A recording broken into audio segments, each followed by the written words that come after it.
indiscutiblemente cumple una función dentro de ese sistema y digamos que nuestra intervención también tiene que velar por cuál va a ser el efecto para todos los miembros de ese sistema, no solamente para la persona que está recibiendo el maltrato, obviamente para él o ella pues en primera medida, pero también para todos los demás, para sus miembros de familia, para los miembros de la institución educativa, por lo menos de su salón o de sus profesores, y pues que logremos encontrar un nuevo equilibrio que funcione a largo plazo. Esa es como nuestra guía, y entonces ahí, pues como les digo, nos planteamos algo un poco más allá de la eliminación paliativa de los síntomas, ¿sí?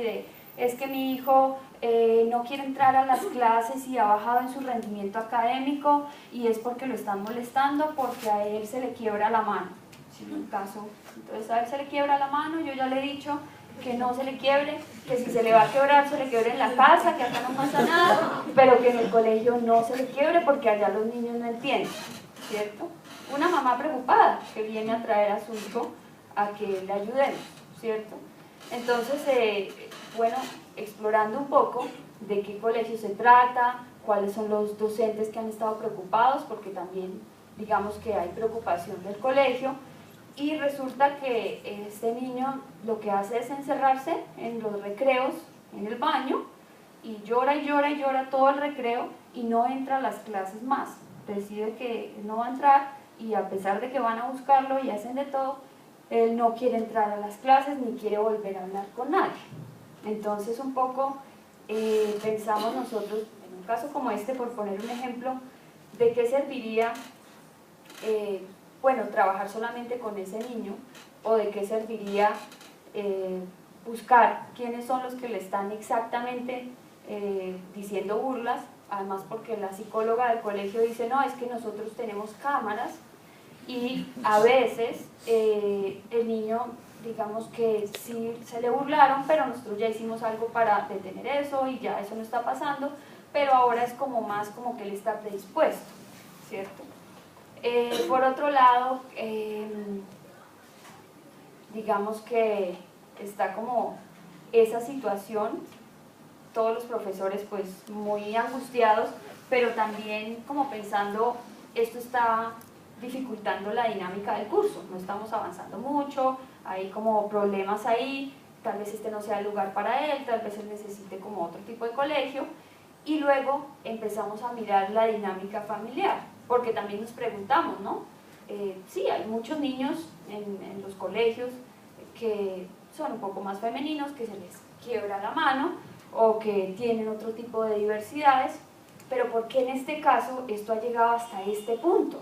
En el que un niño se encierra en el baño y no salga, pero aún así vaya al colegio y en la casa se comporte totalmente tranquilo y bien, y bueno, entendemos un poco más con el tema que cuenta su madre y nos dice, acá en la casa pues yo ya le regañé demasiado y yo ya vi que eso no va a cambiar, entonces le dije pues que aquí en la casa puede estar tranquilo, pero que en el colegio haga como el esfuerzo, ¿cierto? Como que no lo haga.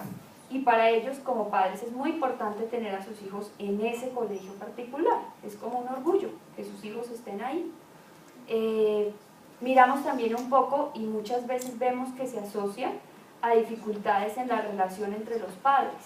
Por ejemplo, en este caso que les cuento, el niño nos parecía que con todas estas actitudes y con todas estas formas en que estaba buscando que sus padres finalmente vinieran a la consulta, estaba trayendo también viejos temas, enterándonos un poco de su historia.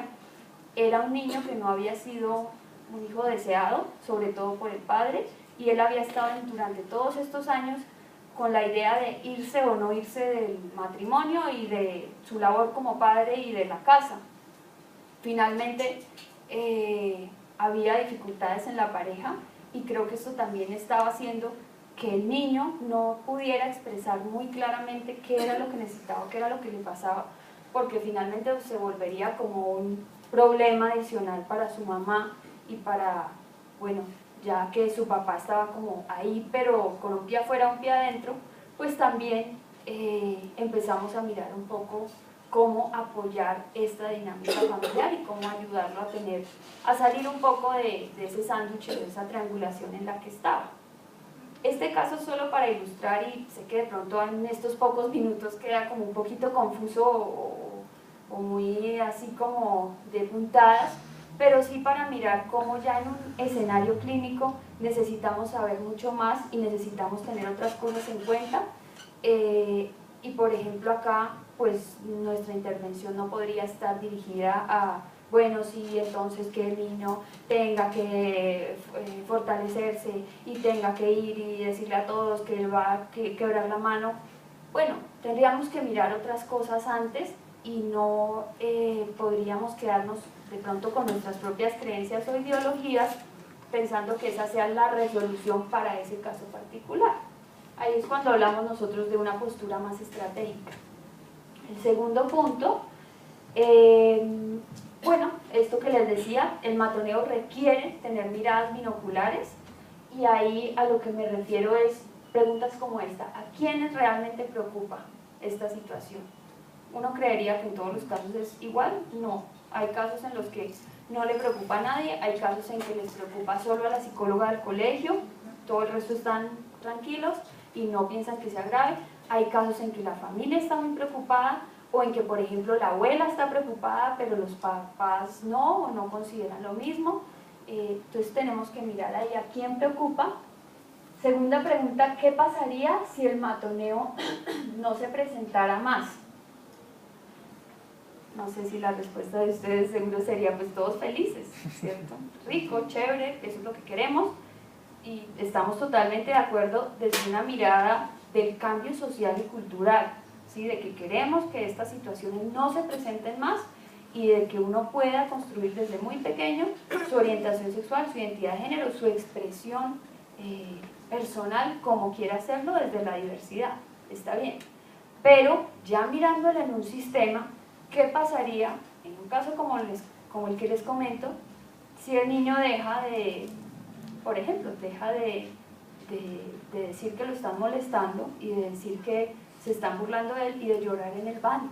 ¿Qué pasaría? ¿Qué pasaría con sus papás, con su familia? ¿Qué pasaría en el colegio? Todo eso creo que lo tendríamos que tener en cuenta antes de proponer una intervención. Y finalmente, también averiguamos mucho qué soluciones se han intentado.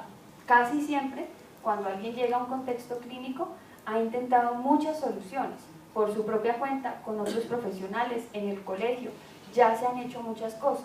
En este caso, por ejemplo, ya habían revisado todos los videos de las cámaras, eso era algo que se había hecho, y habían intentado como decirle a las personas que ellos habían visto o se habían dado cuenta que estaban de verdad como burlándose y haciendo cosas hartas con el niño, pues como que se disculparan, que eso no podía pasar. Habían hecho como un proceso de sensibilización en el curso y en los demás cursos, habían tenido sesiones individuales con la psicóloga del colegio para hacer dibujos y para que el niño pudiera como expresar qué era lo que realmente le pasaba. Y los papás lo que habían hecho, entonces otra solución era: acá en la casa hazlo, pero en el colegio no, que también tiene unas implicaciones de un doble mensaje muy fuerte, ¿cierto? Entonces, ¿cómo es la cosa? Yo puedo ser, pero en ciertos espacios, y cuando no puedo ser, entonces tengo que disfrazarme de otra cosa, pero allá ¿quién me protege? ¿Sí? O sea, creo que para el niño de este caso podría ser muy confuso, pero era una solución que se había intentado. Nosotros las tenemos en cuenta, por un lado, para no repetir y para no seguir por la misma línea, porque si hacemos más de lo mismo, pues va a pasar más de lo mismo. Y la tenemos en cuenta también para mirar qué cosas sí han funcionado, qué cosas han resultado en mejoría parcial, en mayor tranquilidad, en otras posibilidades de relación para los integrantes del sistema. Por otro lado, cuando miramos un tema también de tener en cuenta otras cosas y una mirada binocular, es con qué recursos cuenta la persona y su sistema de apoyo. Eso nos parece muy importante, porque creo que nosotros también muchas veces tenemos como profesionales como el deseo de que muchas cosas cambien, el deseo de que esta familia que nos llega al consultorio no sea esa familia sino sea otra, sea una familia como la que nosotros nos imaginamos, sea una familia más abierta, donde todo sea posible, donde la individualidad, la autonomía, ¿sí? Pero el choque es fuerte cuando nos damos cuenta que no todas las familias son así y que pues hay familias que tienen otro sistema de valores, que tienen otro funcionamiento, y también nosotros cómo posicionarnos ahí. Vamos a ser agentes de control social, la terapia se va a volver un dispositivo más para ser agentes de control social, o vamos a plantear un escenario terapéutico con personas que quieren cambiar y que quieren hacer cambios, pero también hasta qué punto y cuál sería el límite o el alcance de un proceso terapéutico y de un escenario clínico, donde ya se desborda y llega a instancias legales o instancias ahí sí de control social y de otro tipo. Esas son preguntas que nos hacemos mucho. Bueno, ¿qué otros factores influyen? Siempre lo tenemos en cuenta. Y finalmente, ¿qué impacto tendrán las intervenciones y cómo afectarán a todos los miembros del sistema? Creo que esto ya lo veníamos hablando y es muy importante. Finalmente, entonces, la tercera clave que proponemos, obviamente como algo muy general, sería revisar entonces cuál va a ser la postura terapéutica frente a estos casos. Debemos asumir la responsabilidad de que nuestras intervenciones tengan el mejor efecto para ese caso particular, y muchas veces entramos ahí en tensión de intereses personales o intereses sociales, de no, pero es que sería bueno que este tema se visibilizara y aprovechemos este caso porque es que ya tenemos la entrada al colegio y ya nos buscaron, entonces para hacer una campaña de que esto es un tema que hay que trabajar. Pues sí, pero ¿qué va a pasar con ese niño? ¿Qué va a pasar con ese caso en particular, en donde si nosotros hacemos todo ese revuelo, es posible, no pasa siempre, pero puede pasar y lo tendríamos que revisar, que en su familia entonces ahora sí lo empiecen a matonear en su familia, ¿cierto? Este tema entonces era como tranquilo y como que se estaba manejando, y entonces ahora que nosotros hicimos todo este revuelo, tal vez en su familia esto ya se haga insostenible y haya un conflicto familiar fuertísimo que lleve incluso a violencia intrafamiliar, ¿sí? A temas de abuso físico y de otro tipo muy muy fuertes. Entonces creo que ahí tenemos que parar un momento y mirar ese caso, pues nosotros como clínicos, ¿qué vamos a hacer? Finalmente, como les decía, reconocer alcances y limitaciones. Nosotros estamos todo el tiempo en ese dilema, queremos aportar, pero también tenemos que tener en cuenta cuál es la instancia en la que estamos aportando. Podemos apoyar, por ejemplo, en estos escenarios, otras personas que hacen activismo, que hacen cambios de políticas y ese tipo de cosas. Desafortunadamente ese cambio cultural es un poco más lento, y para nosotros el foco está en estas personas particulares que nos llegan a consulta. Finalmente nuestra opción pues termina siendo una postura en la que ampliemos las opciones del sistema, reconociendo siempre la autonomía que tienen nuestros consultantes de tomar sus decisiones, ¿cierto?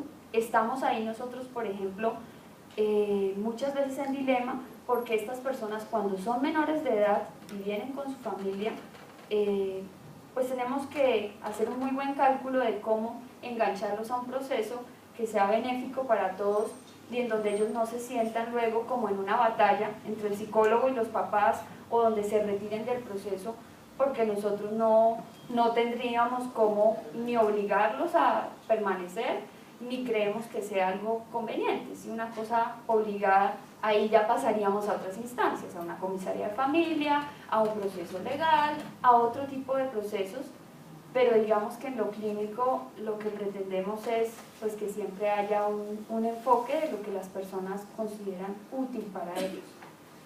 Eso era lo que tenía por compartirles. Ahorita cuando hagamos la sesión de preguntas, si tienen alguna